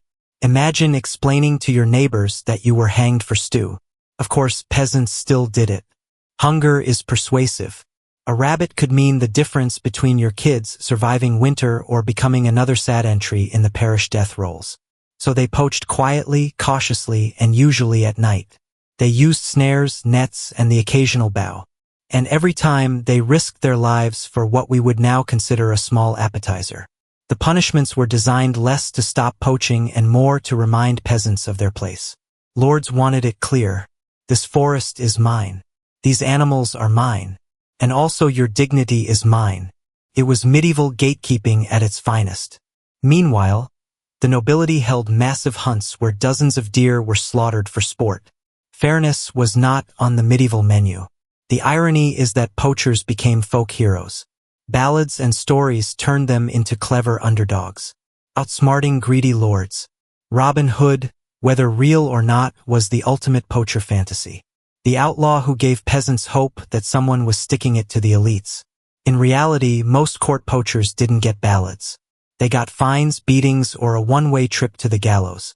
So while kings and knights strutted around with banners and swords, some of the most wanted people in medieval history were just peasants chasing dinner. The rabbit might have been small, but the consequences were enormous. In a world where survival itself was a crime, every poacher was living proof of the cruel absurdity of medieval justice. Sometimes the most dangerous thing you could do wasn't plotting treason, starting a rebellion, or claiming a throne. It was trying to eat. In the Middle Ages, forests were more than just wilderness. They were political statements. A king's authority could be measured not only by the crowns he wore or the castles he built. The Normans hated it, the locals loved it. Hereward became the folk hero nobody could pin down. The stories about him quickly turned into half history, half comic book. One tale claims he disguised himself as a potter to sneak into enemy camps. Another says he fought a bear with his bare hands. Did he really do these things? Probably not. But in the Middle Ages, facts were less important than making sure the guy annoying the king sounded unstoppable. William the Conqueror threw everything at Ely. Bribes, siege engines, armies. But Harewood slipped away again and again. Eventually, the rebellion collapsed under the weight of betrayal and superior Norman resources. But Harewood himself, he just vanished. Some sources say he made peace with the Normans and retired. Others claim he was killed. The most entertaining version, he went back to the swamp and stayed there, laughing at everyone from behind a curtain of reeds. To the Normans, he was a criminal. To the Saxons, he was a hero. To historians, he's a headache. Because separating fact from legend with Hereward is like separating mud from swamp water. Messy and pointless. Hereward. The wake proved you didn't need an army or castles or even dry socks to be most wanted. All you needed was grit, a swamp, and the willingness to make the most powerful man in Europe feel like he'd lost a game of hide and seek. Not every most wanted medieval figure was a queen, knight, or pirate. Sometimes it was just a hungry farmer with very bad timing and a rabbit in his pocket. In the Middle Ages, hunting rights were not for everyone. Game animals, deer, boar, rabbits, technically belonged to the king or the local lord. Yes, even the rabbits. You could break your back plowing your lord's fields all day, but if you so much as snared a bunny to feed your starving family, congratulations.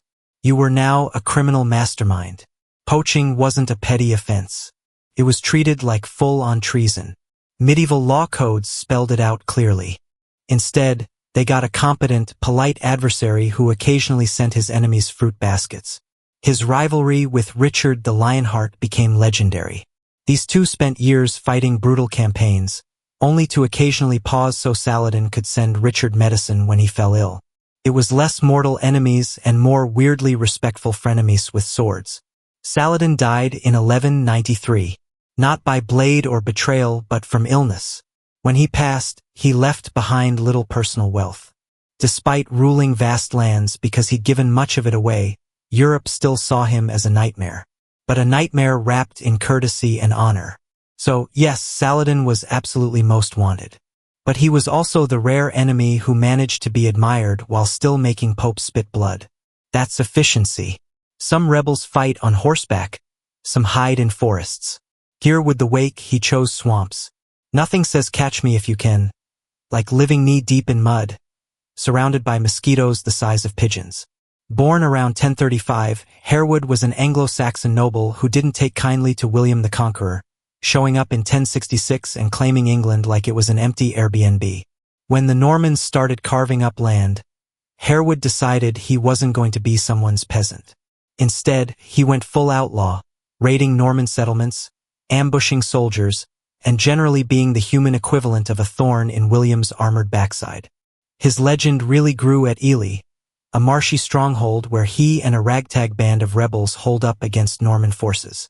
Imagine a bunch of angry farmers, exiled nobles and probably a few drunks with pitchforks, all standing ankle-deep in bog water, shouting insults at knights who couldn't figure out how to charge through a swamp, followed by your body parts being displayed in several counties as a very loud reminder not to try it again.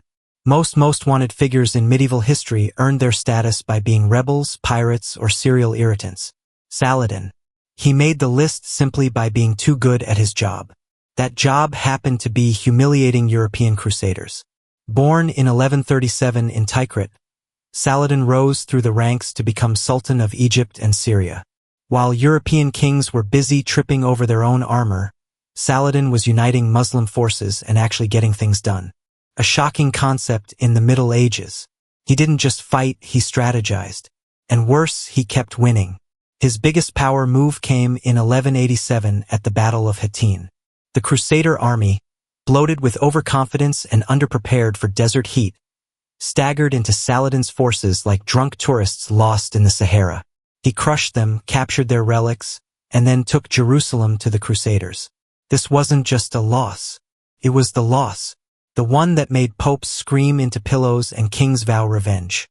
So naturally, Saladin shot straight to the top of the most wanted list in Europe. The Pope called for another crusade. Kings packed their bags and suddenly, Richard the Lionheart was sailing across the Mediterranean with murder and probably gout in his heart. Even his enemies respected him. Unlike most medieval warlords, Saladin wasn't a fan of gratuitous slaughter. When he retook Jerusalem, he didn't massacre the inhabitants like the Crusaders had done decades earlier. He let many live, even ransomed some, and in general behaved like a shockingly decent human being. Medieval Europe didn't know what to do with this. They wanted a monster to hate. We just turned castles into fireworks? It was the medieval version of discovering matches and immediately deciding to juggle torches indoors. One early example came from the Hussites in Bohemia during the early 1400s. These were peasants fed up with church corruption, and they loved a good bang. They didn't just use gunpowder in cannons. They experimented with primitive bombs, flinging them at enemy troops. Half the time, they went off too early, making the user the main casualty. But hey, when it worked, it made a very loud point. There were also smaller, more personal attempts at medieval demolition. Would-be assassins sometimes tried to blow up enemy strongholds or sabotage supply wagons with barrels of powder. The problem, medieval engineering was not subtle. Sneaking a giant wooden barrel filled with explosives into a guarded castle courtyard was about as discreet as walking into church with a live goose under your arm. Someone always noticed. And when these plots failed, which was often, the punishment was spectacular. Rebels were hanged, drawn and quartered, or roasted alive next to the very barrels they'd hoped to ignite. Authorities didn't just execute you. They turned your botched fireworks show into a warning. What makes these pre-Forks figures so fascinating is how determined they were. Despite near zero chance of success, they kept trying. It was like medieval slapstick rebels sneaking barrels of powder around while guards squinted suspiciously at the obvious trail of black dust on the floor. By the time Guy Fawkes came along, the idea of blowing up your enemies with powder was old news. He just went bigger and failed harder. But his medieval predecessors, they were the guinea pigs of gunpowder rebellion, proving that while dynamite makes for great theater, it rarely makes for successful politics. In the Middle Ages, going boom or bust almost always meant bust. But word spread up the clerical food chain, and soon the theological watchdogs were on her case. The book was declared heretical. She was ordered to stop distributing it. Marguerite's response? Polite but firm no. This was not the answer the Inquisition wanted. So in 1308, she was arrested and put on trial in Paris. Her interrogators expected groveling, repentance, maybe even tears. What they got was a woman who flat out refused to deny her book, back down, or play the part of the frightened heretic. She stood her ground with the stubbornness of someone who knew the ending was already written. The verdict, unsurprisingly, was guilty of heresy. And because medieval punishments were never subtle, the sentence was death by fire. On June 1, 1310, Marguerite was burned at the stake in front of a massive crowd. Public executions weren't just justice, they were entertainment. And nothing drew an audience like a condemned heretic. The irony. The Mirror of Simple Souls survived despite being banned, and condemned copies kept popping up. Centuries later, theologians would praise it as one of the finest works of Christian mysticism. In other words, the church killed the author, but couldn't kill the book. Medieval censorship. Not exactly flawless. So Marguerite Perret joins the most wanted list, not because she raised armies or poisoned kings, but because she wrote something too radical, too defiant, and far too inconvenient to be ignored. Her crime was thinking too hard and refusing to apologize for it. Everyone remembers Guy Fawkes, the man who tried to blow up Parliament in 1605 and instead blew up his own reputation. But centuries earlier, Europe already had a whole parade of let's try to explode things and hope for the best types. It almost never worked. Take the 14th and 15th centuries when gunpowder started trickling into Europe. Suddenly, ambitious rebels looked at barrels of the stuff and thought, what if instead of fighting knights? Some historians argue the charges were inflated to strip him of wealth and power. Others say the evidence, bodies, witnesses, confessions under questionable circumstances was too overwhelming to dismiss. Either way, the French crown wasn't about to let the scandal slide. In 1440, Gillis was arrested, interrogated, and put on trial, his defense basically non-existent. He eventually confessed, though whether it was out of guilt, coercion, or the realization that he was doomed is anyone's guess. The verdict? Guilty on every count. His sentence? The deluxe medieval execution package. Hanged and then burned. Because apparently one method wasn't enough for a man this notorious. On October 26, 1440, Gilles de Rais met his fiery end in Nantes. Crowds gathered not out of pity, but to watch the spectacle. Execution Day was medieval Europe's favorite form of reality TV. So what do we make of Gilles de Rais? To some, he was a scapegoat for political greed. To others, he was the boogeyman of French history. Either way, he became the ultimate cautionary tale. Today's hero can be tomorrow's horror story. If medieval authorities hated anything more than rebellion, it was a woman with opinions, especially ones written by Down. Enter Marguerite Porete, a French mystic who, in the late 13th and early 14th century, decided the church wasn't explaining God properly and took it upon herself to write a book about it. That alone was practically a death wish. Her work, The Mirror of Simple Souls, wasn't some casual devotional. It was a full-blown mystical manual that argued true spiritual freedom meant being beyond the rules of the church. You don't need priests, rituals, or bishops. You can just vibe directly with God. That idea went over about as well as telling the IRS taxes were optional. For a while, Marguerite actually got away with it. Her books circulated, people admired it, and some even copied it by hand. She died in 1614, still bricked into her castle room. Whether she was guilty of mass murder or simply guilty of being an inconveniently powerful woman, the legend stuck. To this day, she's remembered as the Blood Countess, the woman who may or may not have been trying to outdo Dracula in skincare routines. Elizabeth Bathory wasn't just wanted. She was infamous, a mix of horror story, political cautionary tale, and the reason no one in Hungary looked at bathtubs the same way again. If history had a category for worst career transitions, Gilles de Rais would win gold. He went from celebrated knight and national hero to one of the most infamous criminal cases of the Middle Ages. Think French war hero turned true crime podcast subject. Born in 1405 into a wealthy noble family, Gilles rose to fame as a commander alongside Joan of Arc. Yes, that Joan of Arc. When she was rallying French troops against the English, Gilles was right there in shining armor, fighting bravely, earning titles and collecting more land and castles than he could reasonably manage. For a while, he was basically France's golden boy. Rich, decorated, and close to royalty. Then came the plot twist. After Joan's execution, Gilles retired from war life. Retirement for most nobles meant hunting politics or throwing endless banquets. Gilles apparently decided, nah, I'll try something darker. Rumors spread that he squandered his fortune on extravagant plays, alchemy experiments, and, according to his accusers, outright murder. Not just one or two murders either. We're talking possibly hundreds of children. The accusations were grim. Kidnapping, torture, ritual killings. Testimonies at his trial painted him as a monster hiding behind velvet curtains. Of course, this was the Middle Ages, where exaggeration was practically a sport. When you think of a medieval noblewoman, you might picture embroidery, poetry, and the occasional diplomatic marriage. Elizabeth Bathory apparently missed that memo and instead went for possible serial killer and unofficial brand ambassador for blood-based skincare. Born in 1560 into Hungarian high nobility, Bathory had it all. Castles, wealth, service, and more power than most men could handle. And that, naturally, is where the rumors began. By the early 1600s, whispers spread that Elizabeth wasn't just bossing around peasants, she was allegedly murdering them. Hundreds of them. The stories claimed she tortured young girls and bathed in their blood to keep her skin smooth.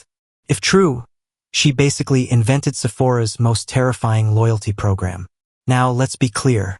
Some historians argue these tales were exaggerated or even fabricated. After all, Elizabeth was a rich, powerful widow sitting on land that a lot of ambitious men wanted. And in the 17th century, accusing women of witchcraft, heresy, or general evil vibes was the fastest way to get them out of the picture. So was she really a vampire countess or just a victim of medieval smear campaigning? Hard to say. What we do know is that in 1610, King Matthias of Hungary finally sent investigators. They arrived, checked out her castle, and claimed to have found dead or dying servant girls everywhere. Testimonies piled up. The number of victims reported ranged from a few dozen to over 600. Because apparently, Subtlety wasn't medieval rumor culture's strong point. Elizabeth never faced a public trial, probably because her noble status made it awkward to execute her. Instead, she got the medieval equivalent of being cancelled, permanent house arrest. Except in her case, it wasn't a cozy cottage. They literally walled her up in a chamber of her own castle with only small holes for food and air. Imagine a medieval time out that lasted 4 years. Not kind of Welsh, not local leader, but the actual prince. As in, move over monarchy. This is mine now. Bold move. Risky too. Within weeks, he went from landowner to most wanted with a price on his head. What followed was a rebellion that England couldn't quite crush. Glyndwr rallied farmers, nobles, and anyone else who hated paying English taxes. So everyone he fought guerrilla style, ambushing troops, torching castles, and vanishing into the hills like a medieval Batman. His supporters even drafted plans for an independent Welsh church and parliament. For a moment, it looked like Wales might actually break free. And then came the English response. Henry IV threw armies at him. Henry V threw bigger armies at him. Every time the crown thought they had Glinda cornered, he slipped away. His ability to avoid capture bordered on supernatural. Villagers swore he could vanish into mist. Others claimed he had spies everywhere. Realistically, he just knew the Welsh terrain better than the invading knights in their shiny, clanky armor. But rebellions run on money and morale, and both eventually ran out. By 1415, Glinda's forces were scattered, his castles lost and his family captured. Yet the man himself gone. No dramatic last stand, no execution, no heroic martyrdom. He simply disappeared. One day he was leading a revolt, the next he was a rumor. Some say he died in hiding. Others whispered he was still alive, waiting to return and finish what he started. The English crown hated this so much, they kept officially listing him as a fugitive for years after. He was probably dead. Nothing's more embarrassing than being haunted by a guy who may not even exist anymore. Owain Glyndwr remains a national hero in Wales. The ghostly prince who defied the English, vanished into legend and left behind a story too good to kill. For England, he was the rebel that got away. For history, he's proof that sometimes the most wanted man is the one you never catch. The war wagon. He basically invented medieval tanks, heavy wagons chained together into mobile fortresses, bristling with crossbows, pikes, and early firearms. Imagine rolling up to a fancy armored knight on horseback, only to be blasted in the face by a peasant hiding behind a wooden cart. Knights hated it. Peasants loved it. Žižka's wagons turned every muddy hill into a death trap. Even after he went totally blind, Žižka kept commanding. He used messengers and memory to direct battles, relying on sound, instinct, and the sheer terror he inspired in both friends and foes. His soldiers followed him, not just because he was smart, but because losing wasn't on the menu. Ever. Under Žižka, the Hussites won battle after battle against crusades sent by popes and emperors alike. His reputation grew so fearsome that enemies sometimes refused to fight him outright. Stories circulated that Žižka's mere presence could doom an army. It didn't matter if he couldn't see, his enemies saw him just fine. And that was enough. He finally died in 1424. Not from battle but from illness. A disappointment to anyone hoping for a Hollywood ending. According to legend, Žižka ordered his skin to be made into a war drum so he could keep terrifying enemies even after death. Whether or not that's true, the rumor alone was enough to keep knights awake at night. Jan Ika wasn't just wanted, he was unavoidable. The blind general who beat everyone, left undefeated and basically turned peasant uprisings into one long medieval TED Talk on why you shouldn't underestimate farmers with carts. If Scotland had William Wallace, Wales had Owain Glyndwr, the man who basically looked at English authority and said, "Not today, Henry." Born around 1359 into a minor noble family, Glyndwr had enough wealth to be respectable, but enough national pride to make himself very inconvenient for the English crown. In 1400, fed up with English rule, Glinda declared himself Prince of Wales. He was basically the medieval gig economy in human form, switching employers whenever it suited him. Picture a mercenary on LinkedIn, with endorsements for plundering, tax evasion, and black arts. By 1212, Eustace had carved out such a reputation that both England and France wanted him dead. He played both sides during the wars between King John of England and Philip of France, raiding ports and charging protection fees like a medieval mob boss. The English crown accused him of treason. The French accused him of betrayal. Merchants accused him of ruining their lives. Basically, everyone had him on speed dial for most wanted. His end came in 1217 at the Battle of Sandwich. Yes, that's the actual name. Eustace was captured by English forces after his ship was cornered. Offered the chance to surrender for mercy, he declined, which was bold, because his captors promptly chopped off his head. No trial, no delay, just quick decapitation and a collective sigh of relief from every sailor in the channel. Eustace the monk wasn't remembered as noble or tragic. He was remembered as the chaos button everyone regretted pressing. Pirate, sorcerer, accountant, and eventually cautionary tale. Most generals struggle to win battles with full use of their senses. Jan Ika of Bohemia said, "Hold my beer and my eyeball." He lost one eye early in life, then the other later on, and still managed to be one of the most undefeated military commanders in history. Yes, undefeated blindness, zero chance. Ziska 100. Born around 1360, Ziska grew up in a turbulent Bohemia where religion, politics, and general bad vibes collided. When the Hussite Wars broke out, after Jan Hus was burned for heresy, Ziska joined the rebels. The Catholic Church and Holy Roman Empire thought they were fighting disorganized peasants. Ziska proved them wrong by turning farmers into an army that chewed up knights for breakfast. His genius? Depending on the chronicle, Vlad was either a patriotic hero defending his people, or a sadistic maniac who made Genghis Khan look like a kindergarten teacher. Eventually, his enemies caught up with him. He was killed in battle or possibly betrayed or maybe assassinated. Accounts differ, but one thing's he didn't retire peacefully with a pension and a garden. His head was sent to the Sultan as a trophy, proving that even the impaler could end up impaled by politics. Centuries later, Bram Stoker borrowed Vlad's name and reputation for his vampire, Count Dracula. So yes, Vlad's branding stuck literally forever. Not many rulers get remembered for their steak collection. In short, Vlad wasn't just wanted. He was the medieval equivalent of a viral horror meme. Every medieval most wanted list needs at least one guy who couldn't pick a career path. Enter Eustace the monk. Former Benedictine monk, part-time sorcerer, full-time pirate, and occasional accountant. Yes, accountant. Even criminals had to balance the books. Born around 1170 in Boulogne, Eustace started off in a monastery for reasons historians still debate. Boredom, bad beer, or a particularly stern abbot. He ditched the monk life. Supposedly, he even studied black magic. Was he really a wizard, or was this just medieval rumor mill slander? Hard to say, but pirate wizard definitely sounds cooler than disgruntled ex-monk with anger issues. After leaving holy life, Eustace dabbled in lore, then promptly broke it. He clashed with the Count of Bologna, which escalated into full-blown outlawry. With the king's men chasing him, Eustace did what any sensible fugitive would. He ran to sea and became a pirate.